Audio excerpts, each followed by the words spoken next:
한 목소리로 고백합니다. 귀가 열려야 삶이 열립니다. 한 번 더 고백하겠습니다. 귀가 열려야 삶이 열립니다. 굉장히 유명한 소설이죠. 저도 설교 때마다 좀 많이 인용했던 것 같은데요. 어린 왕자, 소설 어린 왕자에 보면 어린 왕자가 여러 별을 여행하는 장면이 나옵니다. 여행하는 중에 이제 처음 도착한 별에서 한 왕을 만나요. 그러니까 그 별에는 왕이 한 명 있는 겁니다. 근데 그 왕은 자신의 권위를 내세우기를 굉장히 좋아합니다. 그래서 처음 어린 왕자가 그 별에 도착하니까 처음 도착한 어린 왕자를 보고 왕이 딱 한 말이 신하 한 명이 왔구나, 이렇게 이야기를 하는 거예요. 그러니까 그는 모든 사람을 다 자기의 신하로 보는 거예요. 왜냐하면 자기의 권위를 내세우는 것에만 관심이 있는 거죠. 그 마음속에는 그냥 사람들은 내 말을 들어야 돼. 그래가지고 어린 왕자랑 이야기하는 어린 왕자가 하품을 해요. 하품을 하니까 야, 너 하품하지 마. 왕 앞에서 그게 말이 돼. 하품이 나오는 걸 어떻게 해요? 야, 좋아. 하품하는 거 화가 놀아. 그러니까 갑자기 하품이 안 나와요. 왜 하품 안 해? 안 나와서요. 좋아. 그러면 하품을 안 하도록 내가 명령하겠다. 그러니까 뭐든지 자기 말을 따르는 형태로 돼야 된다는 거예요. 그러니까 마음속에 그 권위가 가득하니까 계속 거기에만 초점 맞추는 거죠. 이제 그러다가 두 번째 별로 갔어요. 두 번째 별에 가니까 거기는 허영심 많은 사람이 살고 있습니다. 그 사람은 어린 왕자를 보자마자 이렇게 말해요. 야, 저기 나를 찬양할 사람이 오는구나. 그러니까 이 사람은 모든 사람이 자기를 찬양하고 박수 쳐주는 사람으로 보이는 거예요. 그러니까 사람들에게 박수를 받기 원하는 거죠. 그러니까 마음속에 그것으로 가득 채워져 있으니까 모든 걸 그 잣대로만 보는 겁니다. 이후에 방문하는 별들이 뭐 다 그런 거예요. 계속 술만 마시는 사람이 있는 별에도 가고, 또 쉬지 않고 동계산만 하는 사업가를 만나기도 하고, 그들 마음속에 채워진 게 그것뿐이니까 다른 것을 돌아볼 여유도 없어요. 어린 왕자가 막 다른 이야기를 해도 자기의 마음에 자기가 원하는 그것과 다르면 그 말을 듣지도 않아요. 그러니까 귀도 제대로 열리지 않고. 그러니까 마음을 빼앗기면 눈도 빼앗깁니다. 귀도 빼앗기는 거예요. 그게 딱 오늘 본문에 등장하는 발람의 모습이 그래요. 지금 발람은요, 모압 왕 발락의 요청으로 길을 나서는 중입니다. 지난번 이거 설교할 때도 이름이 자꾸 헷갈리는데, 발람은 이 주술사고 발락은 왕입니다. 발락의 요청으로 이제 발람이 길을 나서요. 지난주도 살펴봤는데 이스라엘 백성들이 이제 모압 땅으로 들어서니까 모압 왕 발락의 마음속에 두려움이 쌓이는 거예요. 그래서 가만히 있는 이스라엘 백성들과 싸우려고 하고 그들을 저주하려고 합니다. 그러니까 두려움의 마음을 빼앗기니까 잘못된 결정을 하는 거죠. 합리적인 결정, 합리적인 생각을 못해요. 실제로 우리가 그렇잖아요. 사람이 언제 잘못된 결정을 합니까? 미래에 대한 막연한 두려움의 마음을 빼앗겨버리면요, 오늘 내가 누려야 할 삶 제대로 누리지 못하고 잘못된 결정을 자꾸 하는 거예요. 마음을 거기 빼앗겨버려서 그래요. 마음을 빼앗기면 삶도 빼앗깁니다. 그렇게 두려움에 사로잡힌 발락이 이제 주술사 발람에게 사람을 보내서 이스라엘을 저주해달라고 그래요. 발람이 처음에는 거절하죠. 그랬더니 발락이 더 많은 재물, 더 나은 보장, 더 높은 사람들 보내가지고 이제 하니까 이제 발람이 모압 왕 발락을 이제 만나러 가려고 합니다. 그 내용이 오늘 민수기 22장 21절이에요. 발람이 아침에 일어나서 자기 나귀의 안장을 지우고 모압 고관들과 함께 가니. 그러니까 지금 욕심에 마음을 뺏겨 버렸죠. 그러니 가지 말아야 할 길을 가려고 합니다. 하지 말아야 할 선택을 지금 결정하고 있는 거예요. 가끔 TV에 보면 정치인들이나 뇌물 받은 정치인들이나 사기꾼들 이야기 듣잖아요. 왜 그런 잘못된 선택을 합니까? 욕심에 마음을 빼앗겨 버리니까 잘못된 선택을 하는 거예요. 해서는 안 되는 일들을 하는 거죠. 사단은 마음부터 공격합니다. 오늘날 많은 사람들은 이제 돈의 마음을 빼앗기죠. 그래서 중요한 것을 다 놓쳐요. 표면적인 이유는 가족 때문이라고 말해요. 가족 때문에 돈을 버는 거래요. 사실 처음 시작은 맞거든요. 가족 때문에 돈을 벌어요. 근데 가만히 들여다보면 그렇게 돈 버느라 가족과 멀어져요. 그러니까 처음 시작은 맞는데 어느 순간에 돈 번다는 행위 자체의 마음을 빼앗겨버린 거죠. 어쩌면 미래를 대비해야 한다는 그 두려움의 마음을 빼앗겨버린 걸 수도 있고.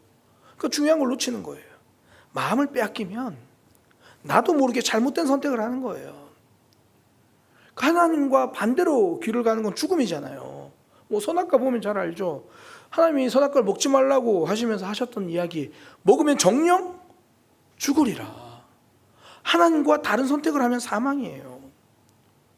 우리의 신앙생활에도 언제 우리의 신앙이 생기를 잃어가기 시작합니까? 하나님이 기뻐하시는 길 대신 세상이 기뻐하는 길을 갈 때죠. 하나님이 기뻐하시는 말과 행동 대신에 내 마음에 흡족한 말과 행동을 하기 시작할 때, 그때부터 생명력을 잃어가잖아요. 반대로 말하면 하나님이 기뻐하시는 길을 갈 때 살아나는 거죠. 근데 발람은 지금 그러지 못했다는 거예요. 욕심의 마음을 뺏겨버려가지고 죽음이 기다리고 있는 길로 갑니다. 하나님이 기뻐하시지 않는 길로 갑니다. 하나님은 그거 아닌데 라고 말하는 그 선택을 고집하며 그 길로 가고 있습니다. 더 위험한 건 뭐냐면 돌이킬 수 있는 기회를 놓쳐요. 왜냐하면 마음을 뺏기는 순간 눈이 멀어버리기 때문이에요. 귀가 다치기 때문입니다. 이게 죽음인 줄 알고 가는 사람은 없어요. 단지 눈이 멀어서 절벽을 보지 못하는 겁니다.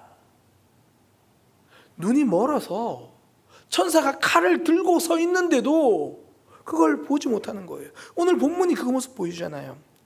발람은 욕심의 마음을 뺏겨서 가지 말아야 할 길을 나서죠. 그러니 하나님의 천사가 칼을 들고 그 길을 막아서는 겁니다. 근데 발람은 보지 못해요. 마음을 빼앗기니까 눈이 멀어버려요. 오히려 그 발람을 태우고 있던 나귀가 그 천사, 칼 든 천사를 보고 피하려고 하는 거죠. 그게 이제 오늘 본문 23절에 보면 그래요. 나귀가 여호와의 사자가 칼을 빼어 손에 들고 길에 선 것을 보고, 나귀는 본 거예요. 그 길에서 그 칼을 들고 있으니까 저 길로 가면 안 되겠다 그래서 길로 안 가고 밭으로 벗어나는 거예요. 그러니까 발람이 이게 뭐냐, 이 나귀가 왜 제대로 안 가냐, 이놈이 오늘 뭐 왜 이러냐, 그러면서 막 채찍질을 하는 거죠. 나귀는 길에 천사의 칼을 봅니다. 아, 저 길로 가면 죽는구나. 피하려고 밭으로 가요. 발람은 그 칼을 보지 못하고 나귀의 행동도 이해하지 못합니다. 오히려 나귀가 틀렸다고 생각해요. 아, 나는 지금 이 길을 가는 게 맞는데 나귀가 네가 틀렸구나. 그래서 나귀를 때리는 거예요. 말로 때리는 거죠. 야, 넌 틀렸어. 네가 잘못한 거야. 내 말이, 내 길이 맞는 이유 15가지를 내가 말해줄게. 뭐 그러고 있는 거예요. 그러니까 이제 나귀가 벗어나려고 하니까 이제 천사가요, 더 이상 벗어나지 못하게 꼭 지나가야 하는 좁은 골목에 딱 서 있는 겁니다. 그게 24절이에요. 여호와의 사자는 포도원 사이 좁은 길에 섰고 좌우에는 담이 있더라. 그러니까 이제 좌우엔 담이 있는 좁은 곳에 서 있는 거예요. 나귀는 이제 무조건 그쪽으로 지나가야 됩니다. 좌우에 담이 있으니까 무조건 그 길로 지나가는 상황. 근데 나귀는 지금 그 칼이 보인다고요. 저 길로 가면 죽는다는 게 보여요. 이 선택은 하나님과 반대라는 게 보여요. 그러니까 나귀는 안 죽으려고 어떻게든 간에 피하려고 이제 그 양쪽에 담이 있으니까 그나마 벽 쪽으로 붙어서 가려고 하는 것 같아요. 이 가운데 섰던 것 같아요, 천사가. 그랬더니 벽 쪽으로 붙어서, 그게 25절입니다. 나귀가 여호와의 사자를 보고 몸을 담에 대고, 그러니까 좁은 골목에 이렇게 서 있으니까 최대한 벽 쪽으로 붙어서 어쨌든 뭐 그게 피할 수 있다고 생각했던 것 같아요. 가려고 합니다. 그러다 보니까 이 벽으로 붙으니까 나귀를 타고 있던 발람의 그 다리가, 한쪽 다리가 담에 쓸리잖아요. 그러니까 발람의 발은 그 담에 짓누름에 그 발람이 화가 나는 거예요. 아, 나 지금 가야 되는데, 아니 이놈의 나귀가 밭으로 가더니 이번에는 내 발을 아프게 하는 겁니다. 지금 천사의 칼이 천사의 칼에 목이 떨어질 위기에 있는데도 그걸 보지 못하고 담에 다리가 쓸린 거, 그것만 신경 쓰는 거예요. 왜 그렇습니까? 칼을 들고 서 있는 천사를 보지 못해서 그래요. 지금 내 영혼이 하나님과 멀어져서 영혼의 생기를 잃어가는데 지금 내가 눈앞에 있는 작은 소유를 보고 있는 거예요. 눈앞에 있는 그냥 내 마음 하나 보고 있는 거예요. 생명이 하나님과 멀어지고 있는데 그건 중요하게 생각하지 않고 내 다리 아픈 것만 생각합니다. 나 다리 상처 났는데요. 내 마음에 상처 났어요. 그러면서 진짜 문제를 놓치고 생명과 멀어지는, 그 칼이 떨어져서 목이 떨어지는 그 자리로 가려고 해요. 하나님의 백성은 그 반대잖아요. 지금 내게 불편한 게 있어도, 때로는 내 다리가 좀 아파도, 때로는 내 마음이 좀 아파도 생명의 길로 가는 거죠. 하나님이 기뻐하시는 선택을 하는 거죠. 그게 믿음의 사람이잖아요. 그래서 히브리서 11장 24절에서 26절 그렇게 얘기합니다. 믿음으로 모세는 장성하여 바로의 공주의 아들이라 칭함을 거절하고 도리어 하나님의 백성과 함께 고난받기를 잠시 죄악의 낙을 누리는 것보다 더 좋아하고, 그러니까 지금 잠시 고난받는 내 다리 좀 아픈 거, 내 마음 좀 불편한 거, 지금 내가 좀 손해보는 거, 그것보다 하나님의 길을 가겠다는 거예요. 그래서 26절에 그리스도를 위하여 받는 수모를 애굽의 모든 보화보다 더 큰 재물로 여겼으니, 우리는 애굽의 모든 보화가 아니라 돈을 조금만 더 준다 그래도 주일 예배는 내가 10분 만에 포기할 수 있습니다. 그런데 그러지 않는 거죠. 지금 손이 아프고 다리가 아프고 그래도 내 믿음 지키고 내 생명을, 내 영혼의 생명을 지키는 것, 단순하게 예배를 지키는 삶일 수도 있겠죠. 하나님이 기뻐하시는 순종을 선택하는 삶일 수도 있겠죠. 변하지 않으려는 나를 하나님 앞에 내어놓는 선택일 수도 있겠죠. 그 믿음의 선택이 생명력 있는 신앙, 생명력 있는 삶을 만드는 거예요. 이후에 한 번 더 그런 일이 있어요. 그러니까 나귀는 어떻게든 피해가려고 하니까 천사가 더 이상 피하지 못하게 더 피할 데가 없는 곳으로 갑니다. 이게 이제 26절, 27절인데요. 여호와의 사자가 더 나아가서 좌우로 피할 데가 없는 좁은 곳에 선지라. 그러니까 그 옆으로 가려고 했는데 그것도 못하게 선 거예요. 나귀가 여호와의 사자를 보고 더 이상 못 가니까 이제 할 수 있는 건 뭐예요? 멈추는 거예요. 더 이상 못 가겠다. 그리고 그 발에 엎드리는 거예요. 그러니까 지금 발람 입장에서는 나 급한데, 아침에 출발해서 빨리 가야 되는데, 이놈의 나귀가 지금 말도 안 듣고 채찍을 때려도 안 되고 이제 자기 지팡이로 때리는 거예요. 왜 이런 일이 생깁니까? 욕심의 마음이 뺏겨서 봐야 할 것을 보지 못해서 그래요. 마음을 빼앗기면 눈을 빼앗겨 버립니다. 눈이 머는 거예요. 동양고전 대학에 보면 이런 말이 있어요. 신부재언 시불견. 그러니까 신부재언, 마음이 없으면 시불견, 보아도 보이지 않는다. 마음이 없으니까 보아도 보이지 않죠. 이건 정말 우리의 삶에서도 많이 느끼죠. 그러니까 부모는 자녀가 삶이 다 보이잖아요. 자녀는 부모님이 뭐가 필요한지 잘 안 보여요. 우리도 마찬가지죠. 제가 사실 저희는 아직 자녀가 없어서 잘 모르는데 저희 누나를 보면 이게 좀 느껴요. 이게 어머니의 필요와 이 조카들의 필요 중에 항상 자녀들의 필요가 먼저 보이더라고요. 이게 우리의 모습인 것 같아요. 내 마음이 있으면 보이는데요. 반면에 지나가는 사람은 큰 아픔이 있어도 내 마음이 없으면 잘 보이지 않아요. 지금 필요한 게 이제 그 마음을 회복하는 거예요. 어떻게 해야 됩니까? 이제 눈도 멀어서 보이지 않고 나도 모르게 자꾸 잘못된 길로 가고 있는 나는 아닌가 걱정되잖아요. 왜냐하면 지금 발람의 모습이 우리의 모습이 아니라고 장담할 수 있는 사람 아무도 없잖아요. 발람은 지금 가고 있으니까. 그때 우리에게 필요한 것이 무엇인가? 오늘 그 얘기를 나누려고 하는 거예요. 나귀의 말을 듣는 겁니다. 나귀의 말을 듣는 거. 귀가 열려야 삶이 열려요. 나귀의 말을 듣는다는 건 내 길을 막아서는 말에 귀를 기울이는 거예요. 민수기 22장 28절 30절. 여호와께서 나귀의 입을 여시니 발람에게 이르, 나귀가 이제 말하는 거예요. 오죽 답답하면 동물이 말을 합니다. 내가 당신한테 도대체 무슨 짓을 했길래 왜 나를 3번이나 때리냐. 그러니까 발람은 자기대로 할 말이 있죠. 야, 네가 내 말을 안 들어서 그렇지. 야, 내가 지금 채찍이 아니라 칼이 있었으면 난 너 그냥 죽였을 거야. 그러니까 나귀가 답답해서 말해요. 내가 지금까지 내가 당신을 태우면서 한 번도 이렇게 당신이 원하는 대로 내가 안 갔던 적이 있냐? 그건 없는 것 같다. 지금까지 발람을 잘 태우거든 나귀가. 지금은 발람의 길을 방해해요. 그 길을 계속 막아서고 반대합니다. 발람 입장에서는 이유를 모르겠어요. 왜 그렇습니까? 내가 잘못된 길을 가고 있지 않거든요.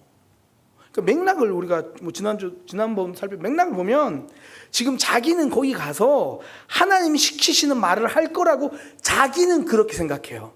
그러니까 자기가 자기 자신을 지금 모르는 거예요. 욕심의 마음을 홀라당 빼앗겨버리고 내 마음을 거기 싹 다 줘놓고는 전혀 몰라요. 그리고 내가 가는 길이 옳다고 확신합니다. 그러니까 내가 틀리지도 않는 길인데 왜 나기 너는 나를 막아서냐? 그것도 왜 3번이나 막아서냐? 그때가 멈출 때입니다. 앞서 말씀드린 것처럼 마음을 빼앗겨버리면 이미 보지 못하거든요. 이미 듣지 못하거든요. 나는 안 틀렸는데 왜 자꾸 멈추라는 이야기가 들리지? 나는 안 틀렸는데 왜 자꾸 이건 아니라고 다시 그러지? 그래서 하나님이 나귀의 입을 여시는 거예요. 전혀 생각지도 못한 곳에서 진실이 나오게 하십니다. 계속 나를 멈춰 세우는 그 사람의 입술을 통해서 내가 가야 할 생명길을 알려주십니다. 나귀의 말에 귀를 기울일 때입니다. 한국 교회에 문제점 있다는 이야기 많이 하잖아요. 한국 교회의 문제점을 가장 잘 알고 있는 곳은 어디일까요? 안타깝게도 교회가 아니라 세상이에요. 세상이 교회를 향해서 하는 말 중에 틀린 말이 거의 없어요. 그런데도 귀를 기울이지 못한 이유는 우리는 이유를 설명하거든요. 이유가 있다고 말해요. 다 그런 건 아니야. 우리는 그렇게 말하는 거예요.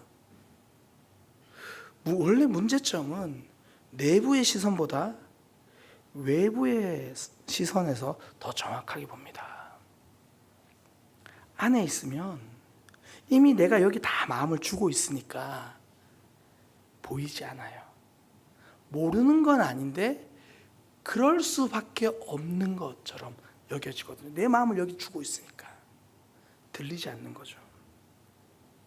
제가 우리 교회에 오기 전에 이제 사역을 내려놓고 신학 공부를 하면서 잠시 출석하던 교회가 있었습니다. 제가 그 교회에 대해서 가끔씩 말씀드리는데요. 이제 그 교회에 출석을 하다가 이제 우리 교회로 이제 사역이 결정이 됐죠. 제가 6월에 설교하고 7월 중순경에 연락을 받고 이제 7월 마지막 주에 여기 와서 아직도 제가 가끔씩 그 얘기하지만 7월 31일 날 설교 한 번 더 하러 온 줄 알았는데 주보에 오늘부터 사역을 시작하십니다. 깜짝 놀랬던. 그래서 이제 7월 달에 그 결정이 나고 이제 그 목사님께 말씀을 드려야 되니까 출석하던 교회고 또 제가 목회자라는 걸 알고 계셨거든요. 그래서 목사님 제가 이렇게 해서 이제 사역이 결정돼서 그곳으로 가게 됩니다. 인사하러 갔어요. 그랬더니 목사님이 제게 한 가지 부탁을 하시더라고요. 박 목사님, 제가 부탁이 하나 있습니다. 박 목사님이 몇 개월 동안 우리 교회를 다니시면서 우리 교회가 개선해야 할 점 3가지만 말씀해 주세요. 그 얘기를 하시는 거예요. 그러니까 내부자의 시선으로 보지 못하던 걸 말씀해 달라고 요청하시는 거죠. 정말 지혜로운 분이죠. 실제로 삶을 보면요, 정말 중요한 문제는 우리가 잘 건드리지 못해요. 그러니까 어느새 주변적인 문제만 다룬다고요. 그러면서 계속 나귀를 채찍질하는 거예요. 이 길로 가야 되는 거야. 그때 하나님은 나귀의 입을 여십니다. 안 믿는 사람들의 입을 통해서, 혹은 내 길을 막아서는 이들을 통해서 내가 꼭 들어야 할 말씀을 해주십니다. 하나님이 이스라엘 백성들에게 선지자를 보내실 때도요, 그 선지자들이 한 그 메시지를 딱 한 단어로 말하라면 유턴이에요. 유턴. 거기서 돌아서라. 스탑! 그 길은 아니라는 거예요. 수요일에 사도행전 말씀을 나누면서 그런 말씀을 드렸어요. 유튜브 알고리즘은 자기 강화를 만들어요. 내 생각이 옳은 거야. 그렇지, 이런 거지. 이게 맞는 거지. 말씀은 자기 강화가 아니라 말씀을 들을수록 자기 부인을 만들어요. 나를 부인하게 되는 거예요. 그래서 유튜브 알고리즘을 따라 영상을 보면 결국 내가 듣고 싶은 이야기, 왜 내가 좋아하는 사람, 내가 좋아하는 강사, 그런 이야기를 들어요. 그러다 보니까 기본적으로 내가 다 동의를 해요. 그러면서 조금 더 내가 살짝 더 확장하는 이야기들만 듣는 거죠. 그러니까 근본적인 돌이킴이 없어요. 멈춤이 없습니다. 근데 하나님의 말씀은 다르죠. 항상 자기 부인의 자리로 가게 합니다. 내가 가려던 길을 정말 위험한 길이었구나, 내가 판단하고 확신하던 일이 정말 이건 말도 안 되는 길이구나, 그렇게 말씀해 주십니다. 발람은 나귀의 말을 듣고 나서야 눈이 열려서 천사의 가리를 봅니다. 나귀의 말, 나를 막아서는 그 말에 귀를 기울일 때 그제야 막혀있던 눈이 열리는 거예요. 민수기 23장 31절, 그때에 여호와께서 발람의 눈을 밝히심에 여호와의 사자가 손에 칼을 빼들고 길에 선 것을 보는 거예요. 마음을 빼앗겨서 눈까지 멀어버린 발람이 다시 눈을 뜹니다. 언제요? 나를 막아서는 나귀의 말을 들을 때예요. 귀가 열려야 삶이 열립니다. 그동안 나귀는 3번이나 그에게 사인을 주죠. 이건 하나님 우리에게 주신 기회거든요. 민수기 22장 32절 33절 보면 여호와의 사자가 그에게 이르되 넌 어찌하여 나귀를 이같이 3번 때렸느냐? 보라, 내 앞에 내 길을 네가 가는 게 너무 사악해서 내가 막으려고 했다.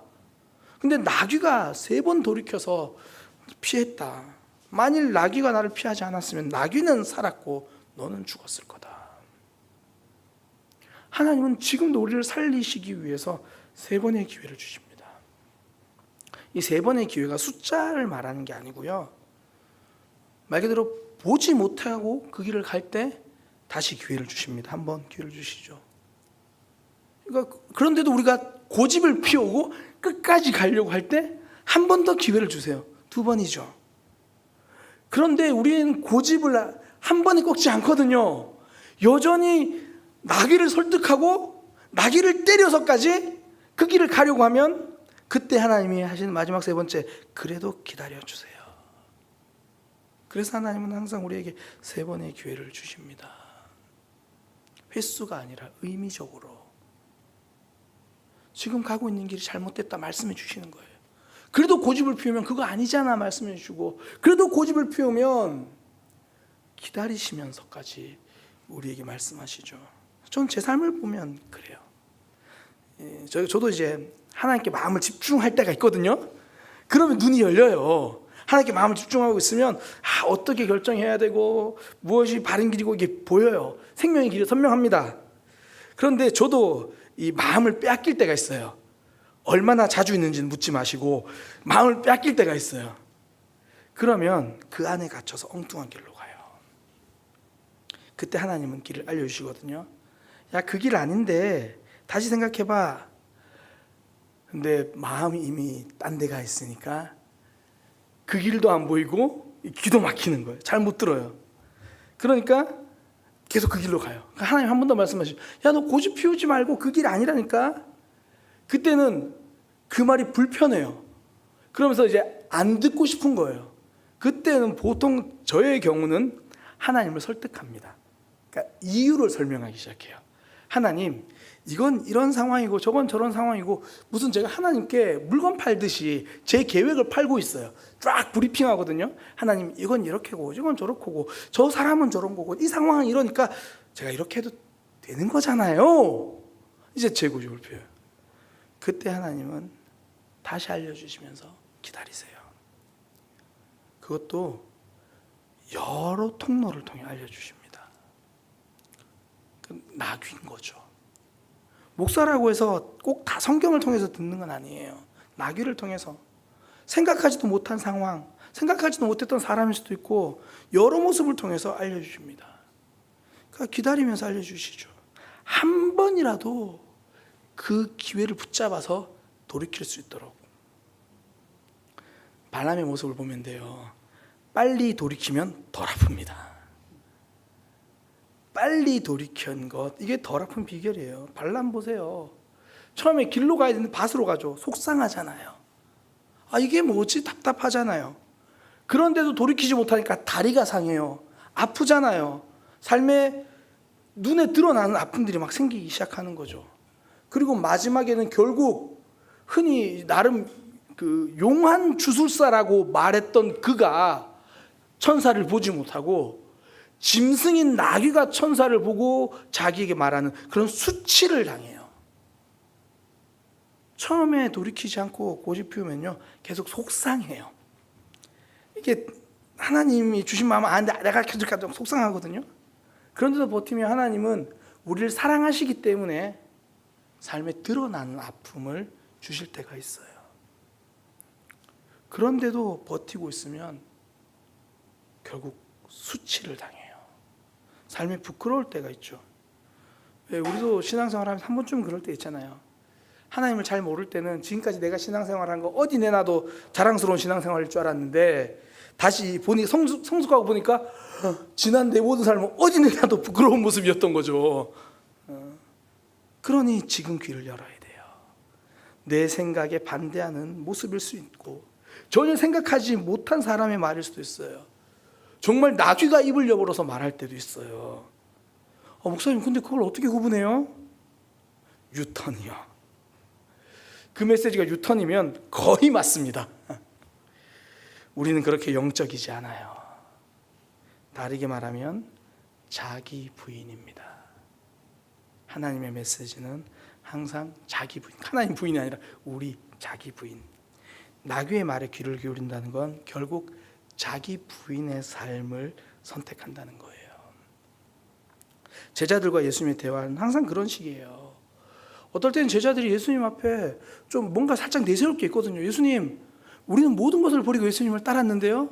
부자 청년은 근심하고 돌아가니까 우리는 모든 것을 버리고 주를 따랐습니다. 그랬더니 예수님은 거기도 한 번 더 자기 부인하라 그래요. 그래, 참 잘했다. 그런데 나중된 자가 먼저 되기도 하고 먼저 된 자가 나중되기도 한다. 그것까지도 내려놓아라. 계속 자기 부인이에요. 그렇게 자기 부인하면서 중심에 하나님만 선명하게 드러나는 거죠. 그 마음에 다시 한번 하나님을 찾게 됩니다. 마음을 놓치면 눈이 다치고 귀가 다쳐요. 그래서 그 중심을 다시 자기 부인을 통해 회복할 때 귀도 열리고 눈도 열리고 주 앞에 나아가는 거죠. 그러니 나귀의 음성에 귀를 기울이시기 바랍니다. 자기 부인, 내 길을 왜 자꾸 막아서냐? 그 자기 부인의 음성이죠. 우리가 뭐 수련회나 아니면 청년 청소년 시절에 레크레이션을 하잖아요. 그 레크레이션 중에 의자 앉기라는 레크레이션이 있습니다. 뭐 10명이 있으면 의자 한 8개 갖다 놓고 뭐 딱 말을 하는 순간 그 의자에 앉아야 돼요. 그럼 2명은 못 앉으니까 탈락이 되죠.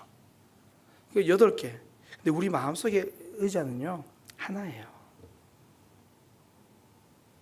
하나님 말고 다른 게 들어와 있으면 하나님이 앉으실 자리가 없습니다. 그러니 하나님이 말씀하시는 길이 보이지도 않고 들리지도 않는 거죠. 우리 마음의 중심에 다시 한번 하나님을 회복하게 되기를 소망합니다. 귀가 열려야 돼요. 발락은 마음에 재물이 들어오니까 하나님의 뜻이 들어올 자리가 없었습니다. 오늘 이 밤에 다시 한번 하나님 저에게 말씀하시는 스탑, 유턴, 돌이킴의 음성을 귀를 기울이고 자기 부인의 신앙이 되게 하여 주옵소서. 그렇게 기도할 수 있는 저와 여러분 되기를 소망합니다. 기도하겠습니다. 하나님, 발람의 모습을 보면서 거울을 보는 것처럼 우리 자신을 발견합니다. 내가 떠나기로 한 이 길 누가 막아서기라도 하면 설득하고 고집 피우며 싸워서라도 내 생각을 고집하려고 합니다.